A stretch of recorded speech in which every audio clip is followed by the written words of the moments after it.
back to my channel. In today's video, I want to talk to you about 10 books that have changed my life and that I think you must read in 2022. These are all phenomenal books that I would recommend from the bottom of my heart. I feel like these are the kind of books that once you read, you just cannot go back to your old way of thinking. And I've decided to split this video in two parts. The first part will include the top 5 books that I would recommend, and then the second part will have the rest 5, just because I don't want this to be too long, and also I feel like it would provide more value if it's broken down in 2 separate parts and it's not too long for you to watch. So without further ado, let's get straight into it. The first book that I want to talk about is The Secret. There's many variations of this book. There's The Secret, The Power, and there's also The Secret Teenage Power, which is this one right here, and I've had this one for a while. So what The Secret is, it's a book based on the law of attraction. So what the law of attraction is one of the universal laws that govern the way the world operates. So basically it talks about the fact that you think you attract and that your thoughts become a reality. So how it works, your thoughts operate on a certain vibrational energy, and they put out into the universe that kind of energy, and they attract that energy back into your 3D reality. So let's say you're always sad and there's always things that happen to you that make you feel sad, and you say, I'm sad, today's not a good day, today's going really bad, I'm so upset, this is making me upset. So all those words and sentences carry a very low vibrational match. So what happens is the universe and the law of attraction will attract things into your life, scenarios, situations, circumstances, people that will cause you to reinforce those feelings. So I think The Secret, and even if you read The Power or the teenage one, I think the teenage one is fabulous if you're trying to introduce the law of attraction to teenagers. But I think this is a great foundational book into the world of personal development. I feel like everyone should read it at least once into their life. And if you haven't yet heard about the law of attraction, then I would 100% recommend you look into it and you read more about it, because I think even if you're skeptical at the beginning like I was, or even if you think it doesn't exist or it won't happen to you, you've got nothing to lose, absolutely nothing. I mean, putting it in practice is absolutely free, and the only thing that you could do is change your life. And even if it doesn't work out, even if you're skeptical, then at least you've given it a go, and like I said, you have nothing to lose. The second book that I would like to recommend is The Power of Now. I think The Power of Now is a phenomenal book.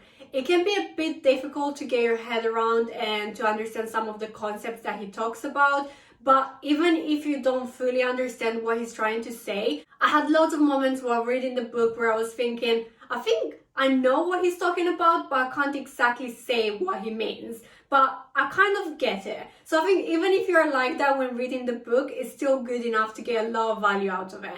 So what The Power of Now talks about is, 1, you are not your mind. So basically what he refers by that is the fact that you have your ego and you have your higher self. Your ego is basically everything that you do in your everyday life. So it's like kind of your personality. And your higher self is your pure being and who you are when you separate your ego and your thoughts from your core being. It's quite hard to explain, but I think you should definitely read the book because he explains it a lot better. The second concept that he explains is the present moment is all we've got, which couldn't be any further from the truth. So the past is gone. The past is not happening right now. It's not happening in the present moment. The future hasn't yet happened and it might not come around. So all you have right now is the present moment. So I'll give you 2 scenarios that explain this amazingly well. So when you go to drink a glass of water, you don't actually think about that you're drinking from a glass and that you're drinking water, and you're not thinking about, oh, this water is actually hydrating me. We're on autopilot. You think about, what am I going to make for dinner, or what do I have left to do at work, or what are my plans for the weekend. You think about everything other than the fact that you're actually in that present moment doing an action. You're drinking water. You're not thinking, oh, thank you glass for holding my water, or thank you water for hydrating me. That's what being truly present is. But because we're just on autopilot, we do everything subconsciously, that we don't actually live in the present moment. Or how many times have you driven from A to B only to get to your destination and look back and think, how did I actually get here? Because you weren't present. You were just in your mind thinking about everything other than the fact that you're driving. And this happens a lot with things that are automatic habits and things that we do every single day, day in, day out. And when something happens that kind of takes you away and is kind of new, that's when you sometimes become a bit more aware and more present. But yeah, that's the second concept that he talks about in the book. And the third concept that he talks about in the book is awareness. The way he explains it is separating your mind and your thoughts, because we have all these thoughts, and just being the observer of your mind. So when you're observing your thoughts, you're no longer your thoughts, right? So then he makes this distinction that that's what it means to be aware, just to kind of notice what you're thinking. And another really positive thing about noticing what you're thinking is the fact that you realize what you're actually thinking about, and then you realize that you're not actually that, you're just your higher self observing your ego and what your ego is thinking and how your ego is reacting, because your ego is reacting to circumstances and things that are happening right now and right here. But then your higher self is just pure light, pure being. It would never judge a scenario, it would never judge a situation, it would never judge people, because it's pure love. So yeah, that's the third concept. And like I said, it's not a very easy book to get your mind around, but I think even if you read it, I'm sure you will get some sort of value out of it. The third book is The Universe Has Your Back, and it's written by Gabby Bernstein, and she's a phenomenal woman. She's a phenomenal teacher. Her teachings are just, they're adding so much value to the world, and I think she's such a gift, and everything that she's put out there is just phenomenal. So she's got The Universe Has Your Back. She also has a few other books, including Super Attractor, and she recently came out with another book about trauma, which is Happy Days. So I'll recommend all of them. But the reason why I would recommend The Universe Has Your Back is just because it talks about how the universe is always guiding you and is giving you signs along the way and is directing you to where you need to be, and where you are right now is exactly where you need to go. And even obstacles are detours in the right direction, and to just trust.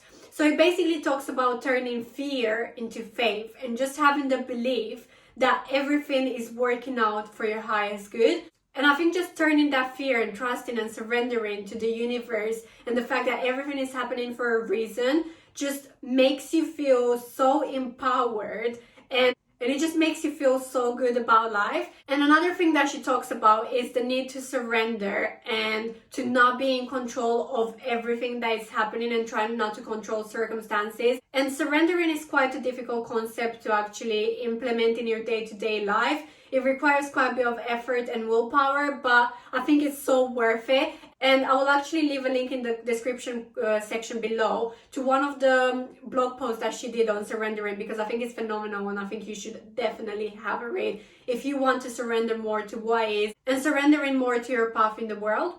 The fourth book that I want to recommend and that has dramatically changed my life is this one by Joe Dispenza. And by the way, the reason why I'm not showing all the books is just because I haven't read all of them in the paper copy. Some of them have been on Kindle, some of them have been on Audible. So yeah, but I think this one is 100% one that I would recommend reading in hard copy, just because there's so much good information here that you want to 100% read every word to make sure that you get the most out of it. So I absolutely love Joe Dispenza. I think his work is changing the world in a way that he's adding so much value, and everything he puts out there is just phenomenal. His work is just incredible. He also has two other books that I would recommend.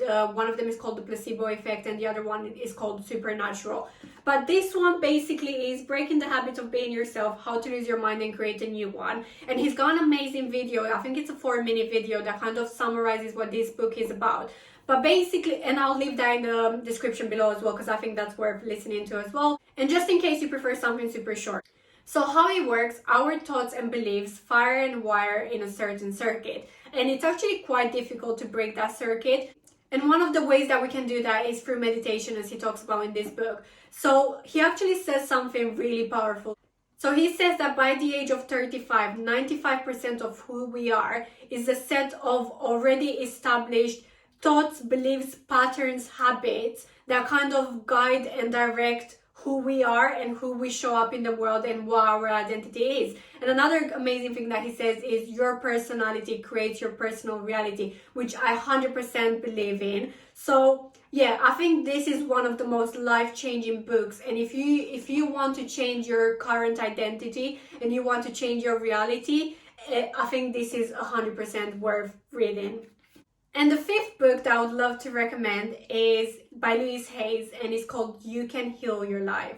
And I won't talk too much about it. Louise Hayes is just an incredible teacher. She passed away recently, which was very upsetting, but her legacy and what she's left behind, she was a true gift to this world. And I'm sure that through her work, she's going to change the lives of millions of people. She's going to help so many people heal their life. So basically what the premise of the book is that every single thing that you have going on in your life that's something that you're not happy about, so for instance, or something that's troubling you like a disease, is a result of something that's stored in your body. So it could be trauma, it could be your mentality, it could be the way you think, your thoughts, your beliefs, things like that. And I would 100% recommend this book. This book helped me at a point in my life when I was going through a lot. And this book was actually the one. So I read The Secret. I didn't really fully implement it until later on in my life.